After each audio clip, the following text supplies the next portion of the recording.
I have been extraordinarily blessed to work with so many amazing Irish filmmakers. The talent is unbelievable. It's an extraordinarily gifted country, creative country, and I wouldn't have missed it for the world. In the room, 52 Jokers Wild. Hi, folks, and welcome to another episode of In the Room with 52 Jokers Wild. This week, our guest is Judith Blackburn, director of the Chicago Irish Film Festival. Hi, Judith. I'm about to get cut off at any point now because Garvin's about to dive in. I can see he's twitching. I'm ready to go. Oh, there you go. Tell us a little bit about the film festival before Garvin jumps in. Well, let's see. We're on our 23rd year, and we have brilliantly, in my opinion, presented some of Ireland's best Irish film in feature, documentary, and short. I think we counted the other day in excess of 1,600 films to date, and we've covered every topic under the sun. And it's just grand fun. Four days of brilliant film. Is it mainly documentary that you're sort of your feet? Oh no, no, No. It's always balanced. So usually, I'd say 5 documentaries, 5 features, and 5 shorts programs. Pretty much rounds us out for the 4 days, but they're all brilliant. And so it's, I'm never willing to pick a favorite. I know. I'm not even going to talk about film anymore. What we're doing is we're going straight to Hey Jude. That's, yeah, are you going to sing me a sad song and make me feel better? You know, this. Yeah. So well, you're over there. Because it's Judy's turn to cry. That's it. So you mentioned in the preamble, which is a bunch of IMs last week, that you come from the Waltons. You're a big family, and you fight at the dinner table about who's going to watch what film. That sounds like the Finnegans to me. So you know, you're surrounded by shorts, longs, you know, features, big ones, small ones, musicals thrown in, horror, whatever genre is going. What does Jude like, though? I mean, are you a horror genre, or you like the drama at home? Is it a bit of the Waltons, or is it shoot 'em up, blow 'em up? Where's Arnold Schwarzenegger? Horror. Now we have you. The horror of it all. And you know, the great thing about horror is, and we're reading a couple of statistics out there, it's the only one that seems to make any sort of money. It has the loyal following. If you have the horror, the right little mix, you have it in your short, you might get a pitch to a feature, you might get some funding, but you have to frighten the bejesus out of us in 3 minutes. And that's what. And is there many horrors entering your festival coming up shortly to a cinema near you? We have 2. We have Thomas Cosgrove's Hillwalkers, and we have Niall Owen's Gateway. Right, I'm stopping you right there because that immediately I heard the word Hillwalkers. I knew it was a horror because there's a bunch of cyclists around here that keep on going hill walking in those lycra underwear on the outside, and that's a horror to anybody working in a coffee shop when they walk in sweaty looking for a cappuccino. So I don't know what they're doing. Like what. You know immediately, hill walkers, you know they're walking through that gateway, going up a hill somewhere into a dark forest with flying monkeys. Watching them from behind the bushes. And there's something going to happen next. So is it a short? Is it a feature? No, they're both features. Oh, good. Oh, wow. Good God. They got funded. Yeah. So they've managed to pull one. Were they made in Ireland or were they made elsewhere? No. Oh, no, they're both made in Ireland. Hillwalkers is out in the Dublin mountains. And it's just brilliant. 5 city dwellers out for a charity walk. I told you. You know, typical Saturday They were going morning. looking for the cappuccino double chip chocolate muffin and got lost on a bloody farm somewhere up the Dublin mountains. Stumble onto a rural farm run by psychos. Yeah, that sounds like Garvin's place. Honestly, all I have to do is look. I just have to look out the window here. Like, I should have just brought the camera down the fucking road and started recording, because that's every second neighbor I have is either shooting your dog or chasing sheep. I don't. It's nutty territory. And rural country Ireland is back in the Stone Age at the best of times. And except for the big sort of Massey Fergusons, and if you get behind one on a country road, or John Deere's, it's a horror. They're like the John Deere's here, you know what I mean? It's not the Massey Fergusons, you know. We're very excited that 2 horrors got made. Yeah. They are both features, got funded in Ireland, and actually that should be very interesting to see because Gateway could have been made in your neighborhood. It was filmed in the Cork suburbs, right? And it's some low-life drug dealers needed to repay a quick debt, so they think they'll do a quick harvest of weed, and they find an abandoned house. Honestly, from there. Again, we're having this problem that I walk down the bottom of the road in my local coffee shop, the same stuff is happening. That's the conversation at the next table half the time. Garvin has a couple of children, but he hasn't seen one of them for about 15 years ago. And this feral being came out from the top and sort of scrapped, and he was really, really scared when and they had to run down 3 flights of stairs before they could get away. But then they realized it was the daughter. Oh, that's where you went. You went exploring up to the 3rd floor and down into the attic where we haven't actually opened up yet. You can go missing in most of rural houses. Actually, all you got to do is go for a walk for a coffee, as we say. And you can then get the makings of a horror and bring it to the Chicago Irish Film Festival. That's it. All that was a day out with the kids. Well, actually, talking about that, I've just found some Super 8 film that had sound on it. So I've been working out how do I capture this. And it was My Kids from 30 years ago. And as I said, I visited my eldest son who's living in Alberta, and he saw the video and went, oh my God, I can't believe how horrible I was as a kid. He's just like my son. All the horror stories that were coming out. Yep. And we saw them. That's all you need to do is the family story of the adults trying to cope with COVID while dealing with a 2-year-old who hasn't quite learned to talk yet. Now, actually, Judith, we were starting this conversation when we said press record, and we were talking about there's a picture behind you for anyone that wants to watch in vlogcast space as opposed to podcast space. There's images involved, and it's somewhere, as you were saying, I think it's a picture of somewhere in Galway, but you were saying it's a picture of where you meant to buy or the house next door, but something prevented you from, it was probably you got a preview of those 2 films that said, not that village, some other time. Somehow I just couldn't talk my husband into to crossing the pond. It's like, come on, it'll be fun. It's beautiful. It's a great city. It's loads of culture and things to do. And he's like, no.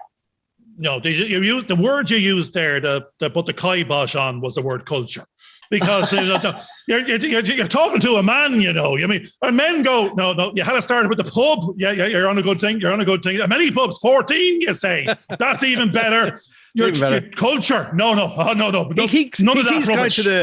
He keeps going to the Chicago Film Festival and seeing all these horror stories set in all these lovely places. Well, that's the great thing.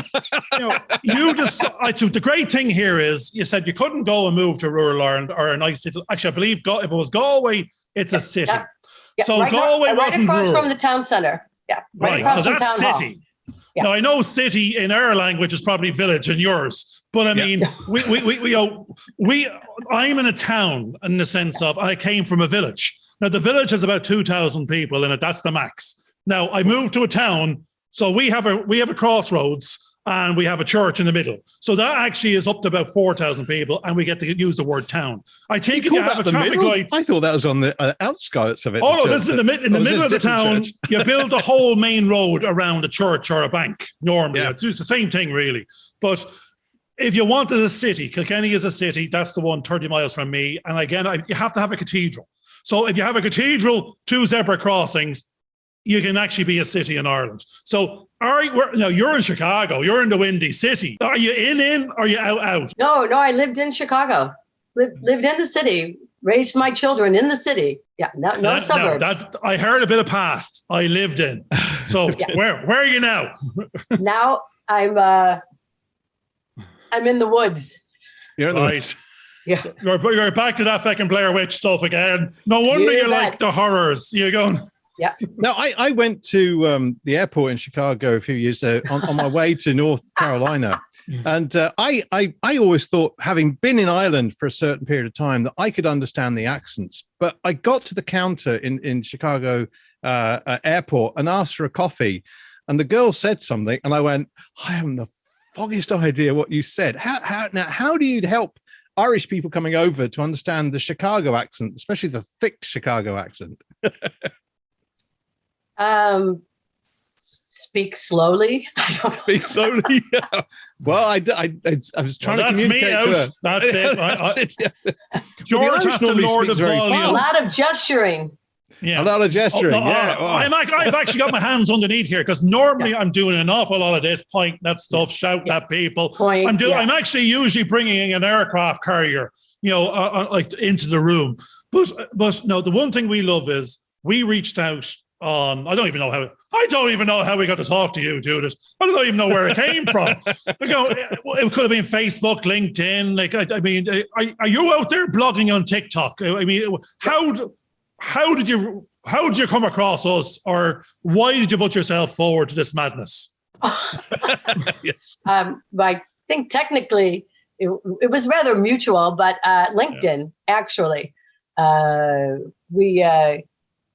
We reach a lot of people, especially professionals in the Irish film industry, on LinkedIn.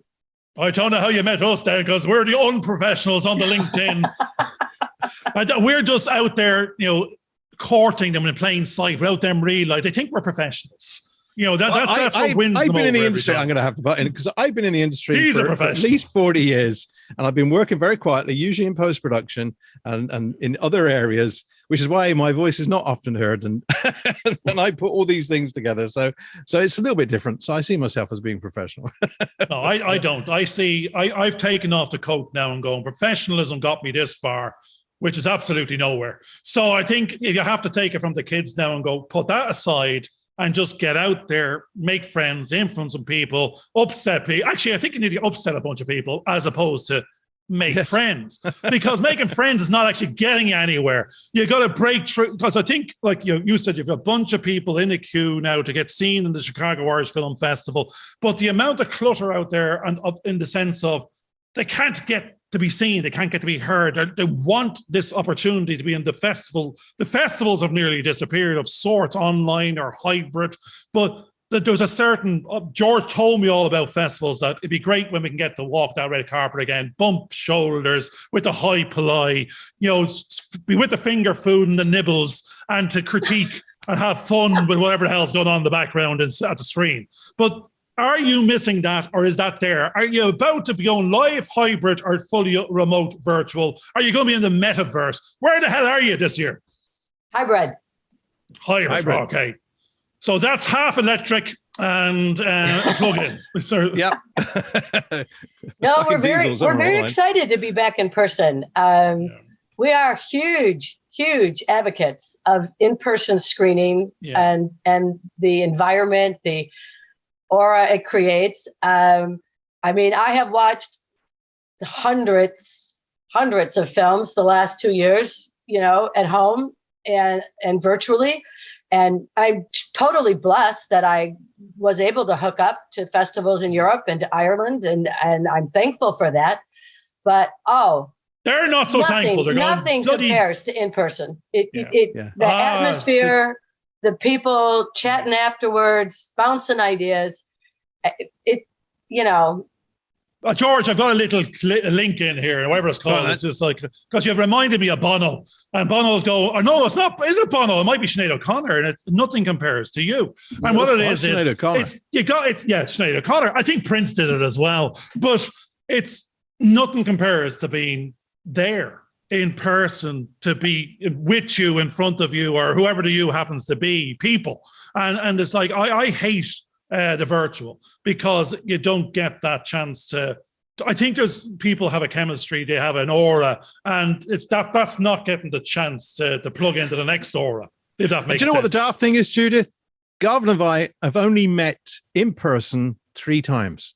For the last 2 years, we've been doing everything virtually, and we've been setting a pathway on fire kind of thing. But we've only met 3 times. We've only been in person 3 times because of COVID, but we've made the best out of what we can do with what we have available to us, and I think so. You're not virtual; you're real. But I mean, there's real people, real movies, real views. But the thing is, the virtual is, the word itself is nearly, you're virtually doing it. It's not actually doing it. So I want to, get you over to Ireland. You need to bring Chicago to Dublin. That's it. Or no, even Kilkenny, even actually Thomastown. But you were nearly going to Galway. We need to get that partnership of our more real, more material. That's what it needs to be. You gotta bring it off the screen and into real life. So we need you back here. That's what we need. You have to move over. I'm looking forward to coming back. I've got loads of miles saved up to come. So I'm like, and tell the husband, or that it's pubs. There's loads of pubs. The Guinness is real. You get to drink it. There's a bit of diddly eye going on in the background with Michael Flatley and his mates, and that's the. He's from Chicago. No, he's Irish. You know it. I know it.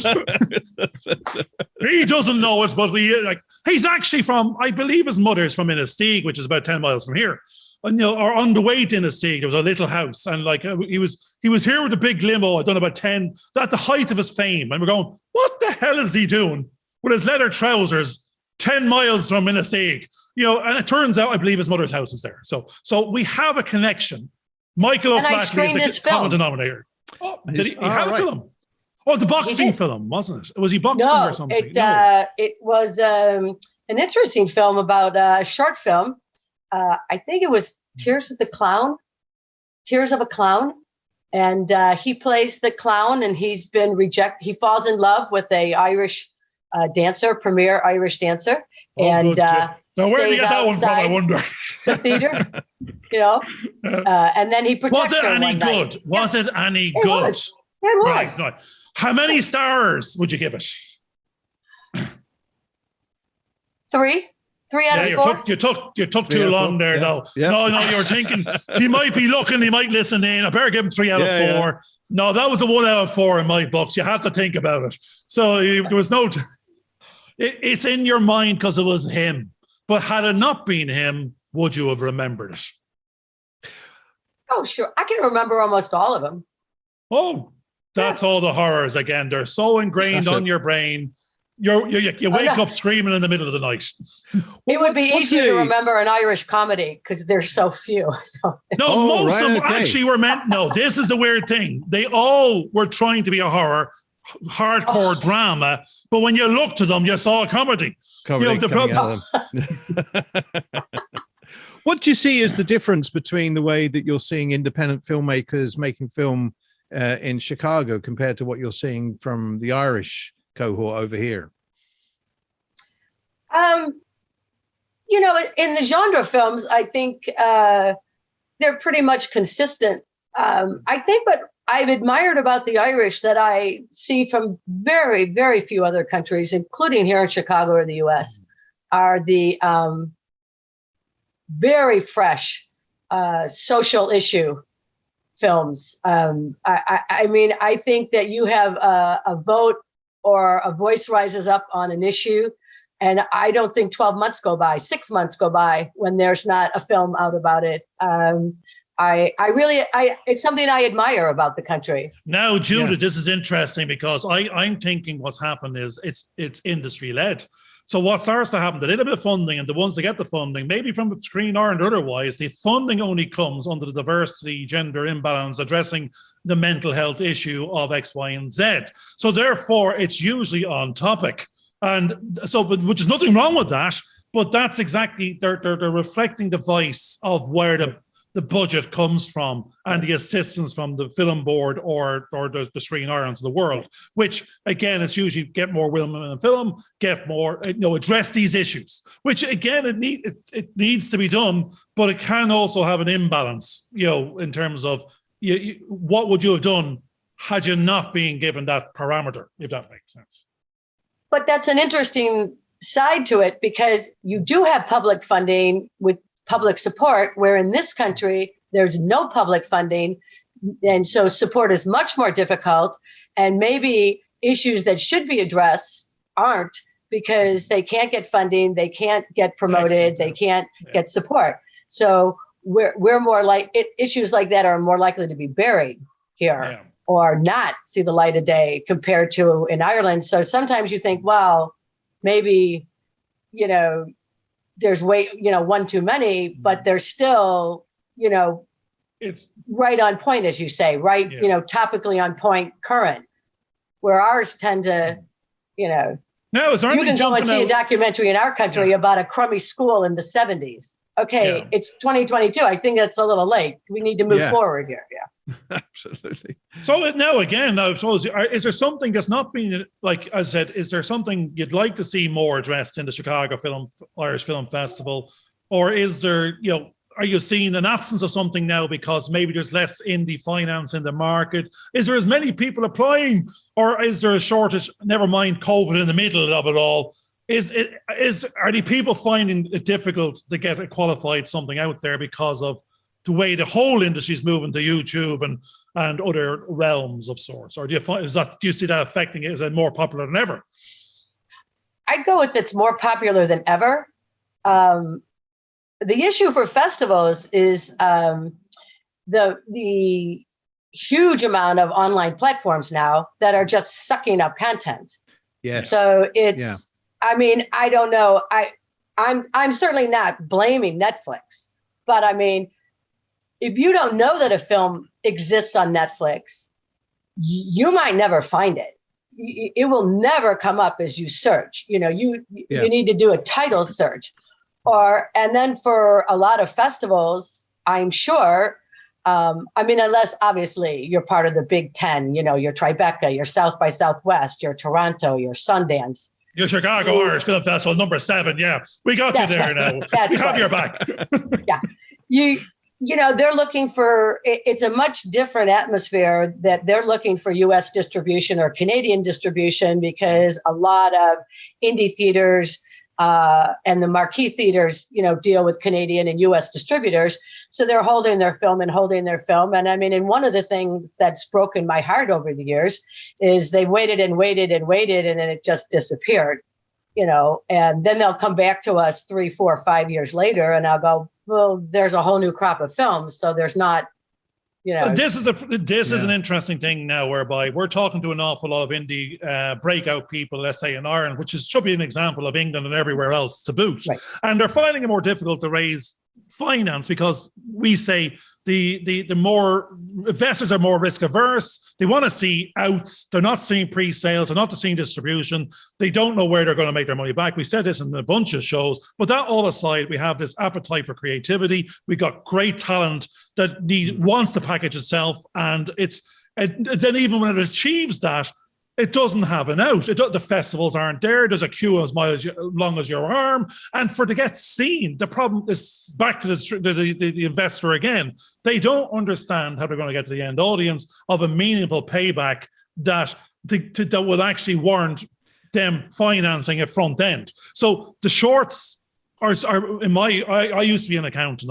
I see it as it's your pitch. That's your pitch to get breakout feature. That's your pitch to get funding for the bigger something, to show your talent and get the funding. So you show you can do something. But now you're going, that's a very expensive piece of something, which you're investing in yourself, time and energy and effort, more likely your own money. It doesn't have a sellable something if it doesn't get the right audience. The audience you're looking for is actually a sales and distributor, as opposed to an end audience that's not paying anyway. So do you think that the festival still has the same punch to get that funding to the next level, given that most of the streamers are now blocking the end market potentially, and there's so much they're taking away the end upside for a sale for investors, or does that make a sense even as a question? I understand what you're saying. I wouldn't have any idea of what the financial backside is when they get picked up by a streamer. But I know they have. I know the one film I looked at last year, The Boys from County Hell, a horror film, was picked up from by Ireland, the Canadian. From Ireland. Picked up by the Canadian distributor Shudder, which specializes in horror. Now, and the funny thing is, and I think a lot of people don't realize this, so in every country, deal separately, Shudder is only available Canada and US. So what the film did, in Northern Europe, Central Europe, where else they might have marketed it, I don't know. Did they get a distributor, or did they just look for local distributors? I think what you just said, and the way I'm hearing it is the festival is still a fabulous marketing tool. It has focus, and those that are shopping will, like distributors or those type of people, will be looking to see that they don't miss an opportunity. So, and I said, and if we can get to that top of the pyramid and get visibility in the festival, it's still the same. If you get those top 10 or top 20, it's to get mentioned, to get an award, get your sticker is nearly probably more important than ever to get seen above the crowd. If that makes sense. Absolutely. I mean, especially with your big, with your big festivals, you get a marquee and you get a film review, and that's certainly going to help you down the road. Do you get many brown envelopes now shoved in like into the back handbag, to try and get it popped up a bit higher there now? Would you have any experience of that in those festivals places? Fortunately, no. So you're having them in the wrong place. You had them over here. Now there'll be plenty of brown envelopes. You'll be getting your drinks bought all night. We have to. That's viral guerrilla marketing. You have to go. You have to bring the directors out.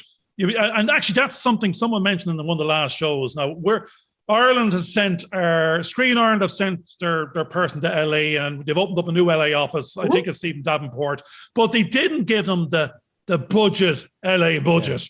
So he's going, I can only bring it to the chipper down the bottom of the road, and a couple of pints, and maybe one coffee and a muffin each. But if you're not empowered with the big Hollywood budget, bang for a buck, then you got to walk the walk and talk the talk and look the talk. Otherwise, you're broke. Well, the other thing is that a lot of filmmakers here are trying to build up an audience through some kind of social media system themselves. So they're actually doing a lot of marketing on either Twitter or TikTok, if they want to go in that direction, and YouTube, so that they can show that at least somebody's watching their materials and trying to move them forward.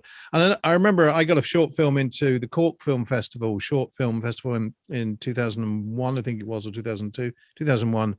And there's only two of us were able to get down there. And some of the other films in there had about 10 or 15 or 20. So they were able to win any audience view to which was the best kind of film. So I went, right, okay, we need to think of a different strategy. But we weren't thinking like social media kids do today about how do you build your audience so that there is the potential to get someone out there. I mean, we're seeing people that have carved themselves careers on YouTube suddenly getting into things like Strictly Come Dancing over here. And now that's leading them on to become presenters. And then they can get gigs where they can get some finance to make their own films if they want to there afterwards. So, I mean, again, it's changing the dynamics, which some of the older folks like me, maybe, and Garvin, perhaps, are finding that it's a little bit of a struggle to try and move into that when we've had to spend so much time even just trying to develop our craft as filmmakers. That becomes a difficult part in the kind of process of what we're doing. And yet the youngsters seem to be able to, move and get an audience and drive people towards seeing their films better than we ever could do before. Does that help when they're trying to pitch their film into the film festivals? We don't. All of our films come through, for the most part, Film Freeway, the submission platform, and we try not to look at any pre-screening or critic reviews. We take the films at face value. The program committee doesn't like to read about them in advance, or notice that they've been in, a dozen other festivals. Right, they just let them screen raw, which we feel is the fairest way to do it. And so ultimately, it's interesting. What are you looking for? We've turned down films that have been in a lot of festivals, and we've taken films that this will be their first. Yeah. Lots of times we're just looking for engaging stories, something different, a new way of telling something. Our festival tagline is, films from the land of storytelling. And we really kind of take that to heart. How did they get that across? Is it a new way? The film something from the different, local something pubs, catchy. Yeah. I mean, we also look at how it's going to play in Chicago. I can't say we don't do that. I mean, how's it going to play in the Midwest? How's it going to play? What is it? If it plays in Peoria, it'll play anywhere. How's it going to come across? Will our audience connect? Are you restrictive on formats? Like, is it everything 4K or 5K or whatever, 6K, HK, or are people still presenting stuff on HD? How do the independents try to get their films promoted if they're restricted by the resources they have? No, well, most of it comes through files now. Our big DCP files or 4K files go straight to the presenting theater, to their servers.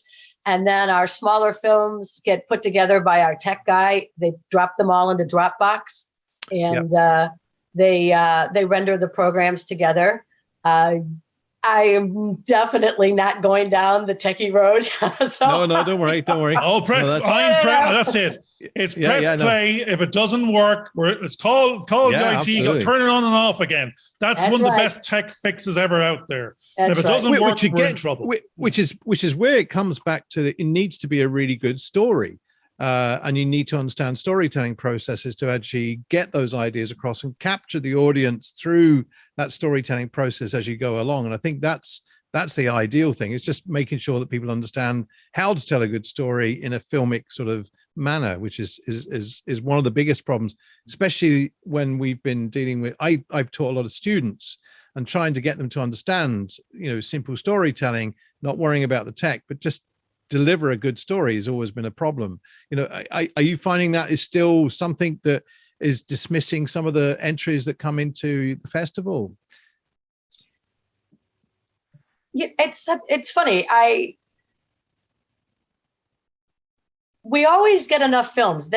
I'm not really saying that correctly, but because we have hundreds and hundreds of submissions and maybe we take 25%, we fill our programs. But I mean, and absolutely, we every year don't take films we wish we could. So absolutely honestly, we have written apology letters to people saying how sorry we are. And if we had more screen space, this year we actually took more because we're hybrid. So we were able to have, and we asked filmmakers, we don't have a physical screen for you, but would you consider being in the hybrid virtual side of the festival? And, they had that option to agree or say no. But I'm again, you say that about stories. We have, amazing stories that just blow us away. We have a wonderful story about the, I'm going to say it wrong, Quay Co-op in Cork. Is it Key? Key Co-op? Oh, QUAY, is it? Co-op, right? Yeah. Key Co-op, yeah. We say it wrong. I don't know. And by Emma Ball, and a fascinating story from Sean Duggan. I'm going to get this wrong, but Sean Duggan. Keep it a secret about the surfing. Okay. It's brilliant storytelling, and a film we just loved. Is it An Irish Goodbye with young James Martin, I believe, who was in Ups and Downs, about two brothers who have not spent a lot of time with each other recently, and they come together to bury their mom and sell the farm. And the younger brother agrees. The mom's not too happy. She's still alive. That's the problem. That's the real horror.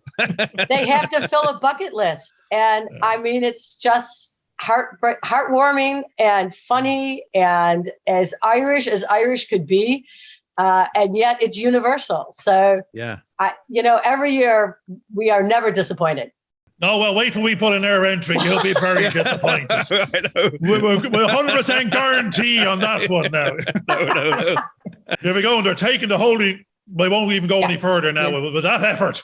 But I mean, actually, I'm curious about statistics and numbers of sorts. And now, again, given you mentioned a little bit earlier in the show that we're touching on gender imbalance, diversity, mental health issues. An awful lot what's coming out of Ireland is up to date. But now at the same time, if you were to do a finger in the air guess of how many film Irish is female Irish producer director mix of what you've got in front of you, like in terms of women led.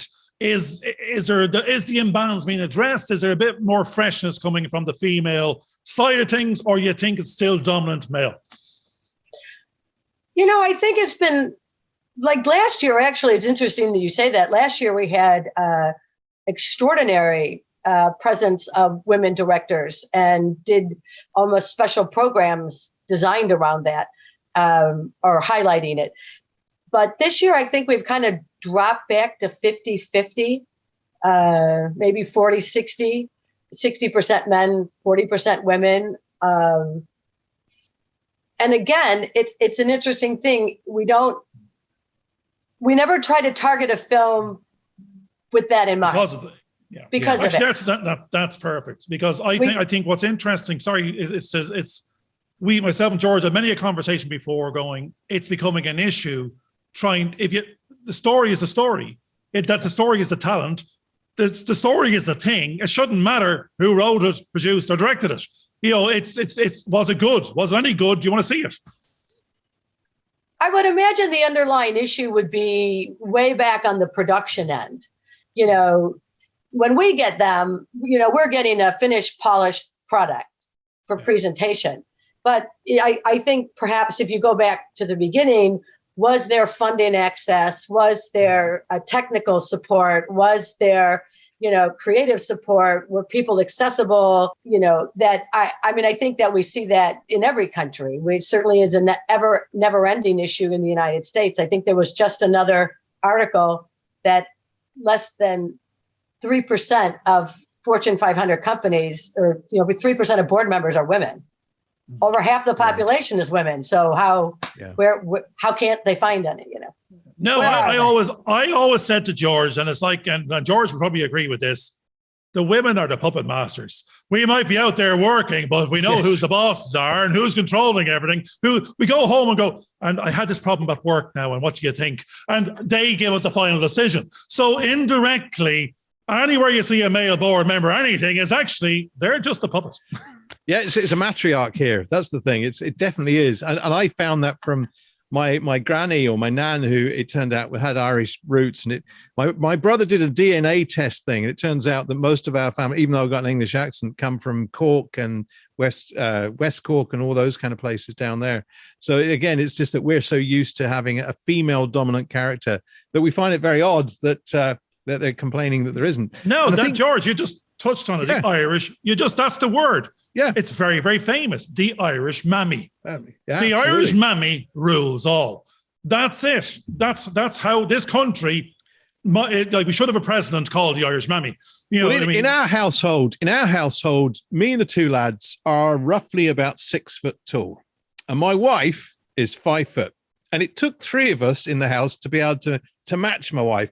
Now the boys are gone. That's it. You have no hope, George. You have no hope. Bob Hope and no hope. Bob Hope, no hope.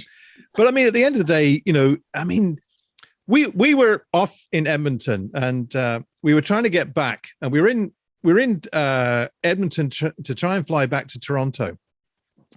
And we suddenly got there and we're told our flight had been cancelled. And we went, what are you talking about? And I went, let's just see how easy we can get there. We'll just take it. And they said, we've put you onto a flight 6 hours later. And the flight that you were going to get from Toronto, we've cancelled that one. And we're going to put, my wife suddenly sat there and said, that's not happening. We are going on the flight that we originally had in Toronto to Dublin, because that's what's going to happen. Well, I don't know how we can sort this other. Well, you've got to sort it out. You've only got 8 minutes until your flight leaves. There's one at 7 o'clock as opposed to 8 o'clock. Well, then get us on that flight. She made it happen. She just, not being nasty, not being anything else, but she scared the living daylights out of the girl there for some reason. She was going to have her way. She was going to get home, and she was going to get on those flights that we'd planned to be on. And we were going to land in Dublin at the time we expect to be, so that we could be picked up, and I went, wow, that's amazing. Just that's another saying, George. Yeah, that's following on from don't take no as an answer. You're meant to get used to about 95 no's. It's not no, never. It's just no, absolutely. Not now. and keep on doing and keep on trying. So actually, I've got something here which we used to do before, like when our earlier shows. I looked at the date calendar, and there's a little could be a motivational saying, could be something else, but I'm actually just happened that this one's caught my eye. And January 25th. And it says, destiny is not a matter of chance, it's a matter of choice. So Are you where you're meant to be, Jude? Have you arrived? Are you starting? Is it over? Are you somewhere in between? What's next? Oh, actually, that's funny you say that. So this is my last year as the director of the festival. You're wasting our time. We're trying to build a relationship here. So for next year, we'll have an in, and you're leaving. I can't do that. But she's coming to Ireland. She's coming to Ireland, and she's going to be down in Thomastown working with us. There you go. That's what it's really all about. Got to be positive. Got to be positive. It's been 23 years. I hope to stay on to help with programming, but the world has changed, the audience has changed, the delivery has changed, and that's fine. And there's some things I'd like to do. Sounds a tad bizarre. I had a very life-changing accident in 2021. And as everyone who has ever had a life-changing accident will tell you, it changes your perspective. Yeah. You take every day as a blessing. And I have things that I want to do that it's time for me to move forward in certain areas, and the festival is one of them. I have an extraordinary board, an advisory committee, and a lot of wonderful, wonderful people in Chicago. So I'm not worried about the festival itself, but, it will be successful without me at its helm, but I'll be in the sides, behind the curtains, Puppet mastering the Wizard of Oz. We know. Behind the curtain. Shouting away behind the curtain. That's it. The still pulling all those dials. Yeah. Well, Garvin and I are basically in the same situation. Not that we've had some sort of life-shattering event happen, but we've suddenly got to a point where we realized that the way that we were moving forward was either going to give us a heart attack or high blood pressure and put us in a grave somewhere along the line, that we had to stop and say, we need to rebalance this, because that's not what life's actually all about. And we need to find a way of doing the thing that we would actually love to do. And Garvin suddenly got introduced to the film industry and suddenly went, do you know what? I'd love to be involved in the film industry. And I've spent a lifetime in the film industry or in the TV industry or whatever. And I was kind of going, there's certain things I'd like to do, and I'm going to stop doing the other things that distract. And that's the key is just, and I mean, for me, I started to learn to play music a bit more. I learned to play the violin in the last 6-7 years, and I have a captive audience in our local church who's put up with me. The cats have started to come back, so they're saying I've got better, so it's not too bad. But I'm pursuing things that I wanted to do when I was younger, but life got in the way and drove, because you're trying to pay your bills, and you kind of go, you have to let those things go. And you suddenly realize, actually, those are the important things now to bring back, if it's art or if it's, getting to meet people and getting to see people and be part of a community. That's something that I think is a special part of what we're doing. And it's motivating us in the way that we want to bring filmmakers together as part of the academy that we're developing down in Thomastown. So I think that's a key.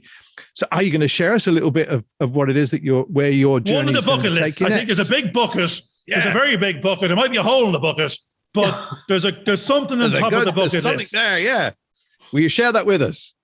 Oh, well, no, it's truly just my children are scattered across the country. We'd like to travel more.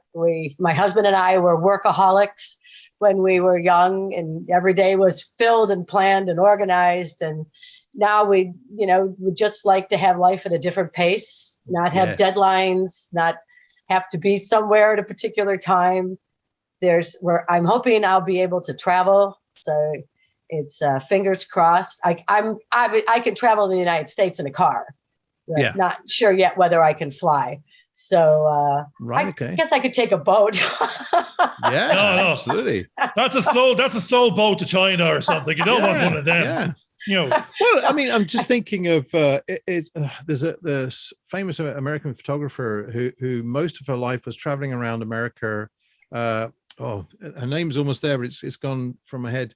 Annie. Anybody remember? But most of her journey, because her dad used to travel as a soldier from one place to another, her photography started. That's it. Her photography. It's just there was no way there. I was going to guess that. No, absolutely. It was in my subconscious. I was trying to pull it out and get it into the conscious part of my mind, but it just wouldn't come. Yeah, and Annie, her most of her travel was that she was taking, because she suddenly saw the windscreen or as a frame. She began to see her life was framed that way, and she loved to take photographs that way. Is there some kind of art form that you're inspired to participate in as you go along in this journey? To maybe have you got an NFT in the making? Is what I want to know there now. I don't know about that. No, I wouldn't go the NFT way. Well, actually, I've done photography my whole life. I minored in photography back in school. Huge fan of, Ansel Adams and nature photography and Dwayne Michaels and series work. But I'd also like, no laughing here. No. I'd like bits and pieces to write a mystery. Yes. Now, hold on a second. Is that a novel or is it a screenplay? No, novel. Novel. Oh, yes. Good, because that bloody film industry is a nightmare to get into fucking festivals. Chicago Irish Film Festival is one of the worst ones to get into, and as opposed to the director of it, you can't even get her to return your calls. Yeah. Well, I mean, it's interesting because I about 10 years ago or so, I decided to sit down and write because I was getting fed up with what was going on, and I wrote a horror story called The Fall, and I wrote a sci-fi one called Hidden, and I got through and published them myself, went through the whole process.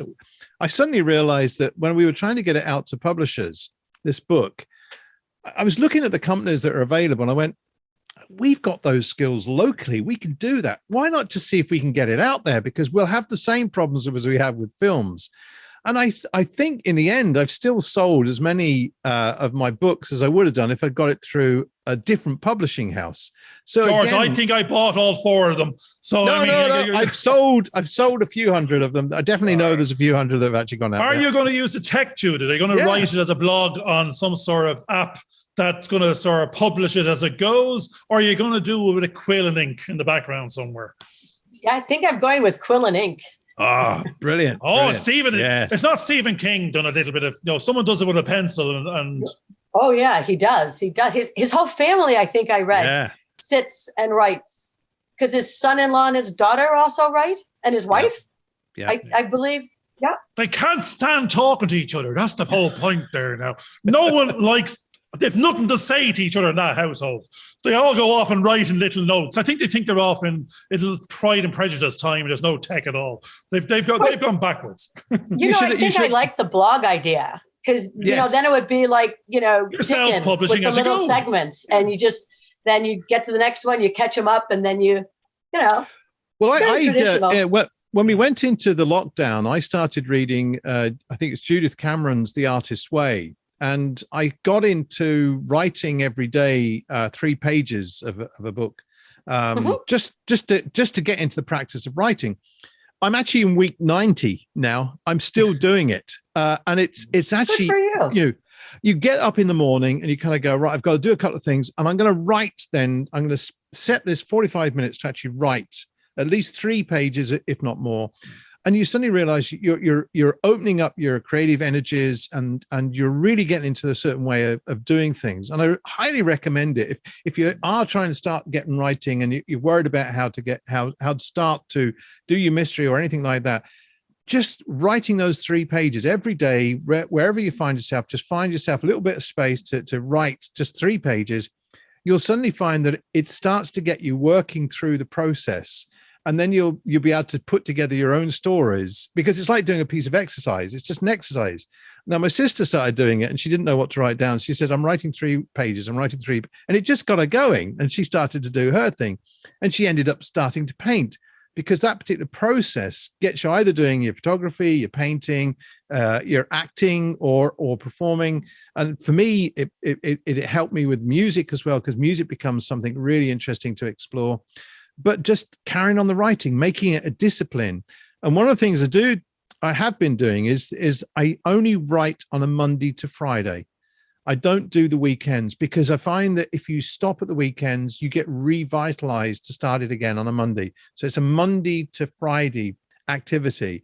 And I'm flicking through some, and I handwrite. So I have these journals that I fill it in. And I think they call it the B5 size. It's a slightly bigger size book. And I'm flicking back through it and kind of go, oh my God, look what I was writing about 3 weeks ago. What was I doing? And you suddenly find that you've got information that could help you with your novels, regardless of where you want them to go and what kind of genres that you want to take them in, because you're starting to focus on little extracts of life that become important to you. No, George, I'm disappointed as a mystery. I'm going, like, you start this whole conversation. Oh, no, I think mysteries are good. No, you like horror. I'm going, why isn't it a horror? I mean, it's the one thing. You've done 24 years of the festival circuit. You're in the genre horror, Irish horror about fields and gates. And, you should be oozing this in your blood now to get out onto. So it has to be a horror mystery. You can't be doing a mystery. All right. Now, are you going to write your mystery? Write your mystery. I love mysteries as well. This is your last chance, Stan's big bang with the festival. Are you going to go out on a high burn of some description? Is there something you're doing different this year that you're going to stamp into it to say bye-bye and good luck? I don't know. It's erase all the files. What you do is you put a virus in there. No. There's the mystery then. I'll spend all the money. Surprise. Is there a prize? What's the prize? I don't like. You win the Palm d'Or, wherever it is there. Do you get a couple of quid or do you get a big sticker? What is it? Actually, no. The only prizes we've ever given is, we pay for your visit to Chicago. Oh, wow. Okay. Now, when you get there, do you put them up in an Airbnb? What's going on next? Yeah. No. We always put them right there by Michigan Avenue and the Art Institute and the Bean and the John Hancock. And that's the cardboard box now. I mean, do you actually put them in the hotel or is it just out in the street corner? No. Always a hotel. And treat them to a dinner or two. Hope they visit the city. And I can say probably 75% of the filmmakers that have come over the years have family here of some sort. Yeah, so we're never surprised. And many come to see. Right. You win. Now, like, let's say it's the Waltons, like your family now. Do you pay for 7 or you got to pay for your sister yourself, or who gets paid for? Just if they want a plus one in their room, that's their business. Right, yep. But you pay for yourself now. And you have to take 2 sausages and a rasher off the breakfast bar in the morning and put it into a separate little plate. I'm only messing. But you can see the sense of humor that's here, Oh, I've no sense of humor at all. That's it. That's why I'm not out of the box too often. But no, that's our George. Sorry. Oh, right. Just tripped me up there. No, I actually, going back to the mystery, I think it's actually really good. And I think it's great to see the ambitions. The other thing is that don't be shy in what you're doing, because I think that's really, really important. And you've given yourself this goal, and it doesn't matter to anybody else. So, because I know you're sort of saying, oh, it's a mystery and whatever. No, I think you've found this thing that you're passionate about, and you've got this great idea about going on a journey, visiting, on a road trip as well. And I think that's fabulous. I have it, George. I have it. You just put the imagery in my mind. I see Billy Connolly on his road trip on the Harley Davidson motorbike, and you're going, you need to get that. There's your thing. You need to get that big Sir Harley Davidson type with sidecar for the hubby and the leather gear, and you're off on the magical mystery tour across the states. And that's keep your daily blog. Would that be an option now? Do you ride in a motorbike at all? No. I like the car with the heated seats and the air conditioning and the No, that sounds radio. More. You're now going Route 66 with the nice open top, is it? With a Cadillac. That's it. Old motels and funky diners and out of the way museums. Yes. Yes. My husband's into what they call environmental or found art. So we stop at a Yes. lot of unusual places off the road to see people who have turned their whole house into a piece Oh, of art. It's quite fun. It's quite Well, as fun. long as you're not sure cooking up the roadkill on the way, you know that's No. Yeah, no. No, I We're think that's. I mean, that's one of the things that I know that. I mean, my mum's watching these TV shows about, all the antiques and all those kind of things, and it's starting to look at what is history. I mean, that's fascinating because we are living in a time where the history that we think that we're creating could be very easily lost because of what it's made of. And the artifacts that are here are going to be gone. I mean, we've been going through the garage and going through the loft, and we're suddenly finding all these bits and pieces. And kind of go, I can't even look at these tapes because the technology has changed so much. It's only that I've managed to pick up a little film sort of reel-to-reel thing that I could start to play these reels. And I've been trying to work out how can I get the sound off of these films. But any VHS or Betamax or even DVD tapes or HDVD tapes that I shot in the past, we now don't have that technology because it's all onto cards. And how long will it be before the cards that we have aren't there? So I think that is very important to see how creative people have been with whatever resources they had to and even I remember down one of the streets that we have here, there was an old filling station, but it was really like the 1950s and it corroded. But even the way it corroded formed its own form of artwork, which was lovely to photograph. And I think that's something that would be, exciting to have on that journey to go explore what people in the areas that you're talking about going to might have. It reminds me again of what Annie, what's her name, was doing with her photography, and I think that's fabulous. Is your husband into artwork or photography, or is it just does he just like looking at those things that you might come across? He's actually on the board of Intuit, the Center for Creative and Intuitive Art here in Chicago, and so yes. He's very supportive of outsider art brut. Which is, if people aren't familiar with it, they're artists who are self-taught, self-driven. Usually, they don't exhibit. No one knows they exist frequently until they die. Talking about me here. This is brilliant. Yeah. I don't know I'm an artist. Absolutely. I have nothing to exhibit. I tell everyone I'm an artist. But they go, have I seen your work? Oh God, no. No. Yeah, you wouldn't see my work. You wouldn't be in that exclusive group. So it's very boutique and niche. So, but the thing now, what's interesting there is you're saying it's intuitive. I've only taken the words intuitive art and going, I think we're all artists. I think there's a story in everybody. Yes. One of our shows was called The Story of You, and therefore we're on this planet.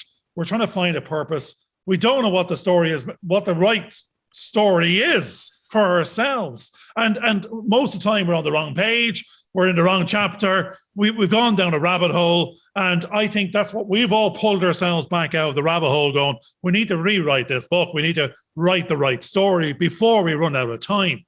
And because now are we going to have enough time to leave evidence of our story for the next generation? And that's the great thing about the films. There's people's personalities and talent exhibited in these captured moments, and that's why I want to get into this industry. I want to leave something else other than a spreadsheet with a bunch of numbers in it that no one really cares about. So absolutely. Leave a stamp. Leave it like it could be a fairy story or it could be a biography or an all. But it'd be nice to see this. Can we materialize this creativity for someone else that they can enjoy it? So that's I think where we're finding that common factor now is it's all about the story. Well, I think it's the artifacts. It's leaving artifacts that are tangible, because we're getting into the digital world that we're getting into. I mean, the biggest problem that we've had is that years ago we took photographs and we'd have a box full of photographs that we'd have a look at, and you kind of go, oh, look, there's Aunt Annie, or there's Aunt Jean, or there's Uncle Tom, or whatever. I've lost so many hard drives full of photographs, and I know my sister has, and all those memories have gone. And as I said, the Super 8 that was able to, I'm going through capturing the sound and putting them together to show my kids and my grandkids, things that their parents used to do and all that kind of stuff, which I think is fascinating. And we don't know what it is that we're doing. If you think of Anne Franks, Anne Franks as a 13-year-old was keeping a journal. She didn't realize how important that document she was creating was going to be. And we just don't know what it is that we are creating in our lives that could influence somebody else in about 20, 30, 40 years time, that if we don't just do it, there's a loss. It's going to be lost to generations to come. So I think that's why it's exciting to hear, your journey and where you're going to go. I'm looking forward to maybe in a few years' time seeing the results of that journey, which I think is going to be fantastic. We've actually been going for just over an hour now, and I've got on screen here battery low 10%. It's going to stop on one of the tablets there, so we'll have to pull it to an end. It's actually been lovely talking to you, Judith. I've loved the passion that you've had for the film festivals and the information that we've learned about the horrors and the horror films that are going in there that are coming from Irish backgrounds, that gives us a sense of hope. We've also talked about the issues that sometimes the filmmakers are having trying to get their work screened, which I think is lovely.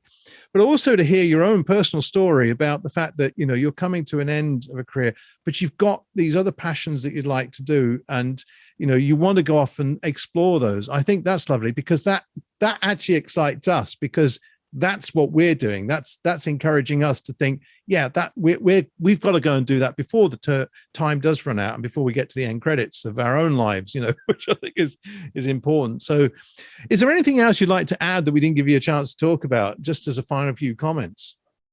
Oh, I think the only thing I'd truly like to say is that I have been extraordinarily blessed to work with so many amazing Irish filmmakers and producers, actors, editors, composers. I mean, the talent is unbelievable. It's an extraordinarily gifted country, creative country. And it has been, for almost a quarter of a century, one of the most important and highlights of my life. After my family and my children and grandchildren, but I wouldn't have missed it for the world. Brilliant. Yeah. And many a sleepless night, but I wouldn't have missed it. Yeah. And I think the family, the importance of family is because we often work in a world where it seems as though that what we're doing is more important, but the family then loses out. So the focusing on the family is something important. I know Garvin's is in the same kind of way of thinking, which I think is great. So Garvin, have your last words as well. Oh, I'm always about me, as you probably guessed by now.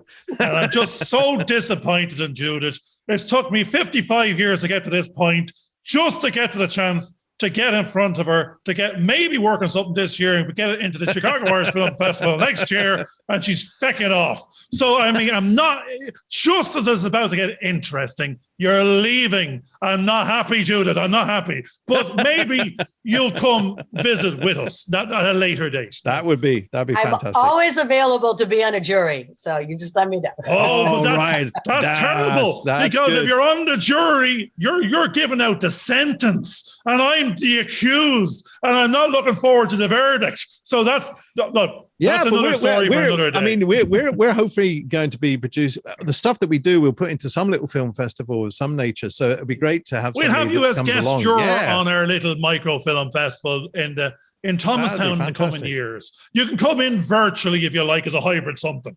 But I mean, you'd be more than welcome. Okay, well, look, folks, we have to call it a day at some point. So thanks very much, Judith, for joining us this week. And thanks again, Garvin, for your interruptions and all the other bits and pieces. And hopefully you'll come and join us again. It's my job. Yeah, I know, it's your job. And next week, we'll be here again with In the Room with 52 Jokers, which I got right this time. So thanks a lot, everybody, and look forward to next week. Bye for now. Thanks a lot. Goodbye. Bye. Hope you enjoyed this video. Please subscribe and click on the bell for notifications.